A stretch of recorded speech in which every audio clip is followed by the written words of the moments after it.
Dobré ráno vám dnes prajeme z mesta pod Urpínom, kam dnes zavítalo šťastie. Nebude padať, nebude pršať, ale budú ho hľadať deti, tie, ktoré práve vidíte, a budú hľadať takéto štvorlístky. To bude to šťastie. Čo s nimi urobia a za čo ich vymenia, tak to sa dozvieme o chvíľu.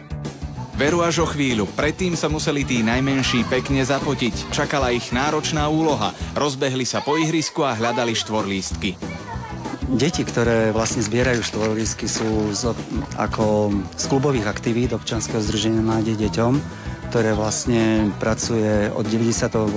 roku priamo s nimi v teréne a robíme cez klubové aktivity voľnočasové, aby netrávili svoj voľný čas bez zmyslu. Dnešná akcia pre mňa znamená rozdávať šťastie tým, ktorí ho najviac potrebujú, a som presvedčený, že tieto decká toho šťastia potrebujú veľmi veľa. 67, 68, 69, 100. Toto nie je prvýkrát, túto akciu organizujeme momentálne už štvrtýkrát, pravidelne vždy na jeseň v rôznych regiónoch Slovenska. Dnes sme sa vybrali do Banskej Bystrice rozdať šťastie deťom zo sociálne slabých rodín. Koľko si nazbierala tých lístkov? 2. Iba 2? Áno. Ja 5. Bolo to najviac? Kto nazbieral najviac? Moja sestra a Nikola. Koľko ich nazbierali? Asi 20. Wow. Koľko si nazbieral týchto zelených lístkov? 0? Tebe sa nedarilo.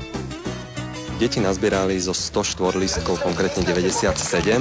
Naša nadácia im poskytne za každý nazbieraný štvorlístok určitú finančnú sumu. Spolu to činí 3300 eur. Na čo budú určené peňažky, ktoré si dnes deti vyzbierali? Peniažky budú určené vlastne na vzdelávacie aktivity. Čo to znamená? Vzdelávacie aktivity je to vlastne také neformálne vzdelávanie, ako ohľadom životných zručností, Napríklad? pracovných zručností. Chceme zakúpiť aj keramickú pec, kde vlastne budú robiť s hlinou a v tej peci sa budú vypalovať tie výrobky.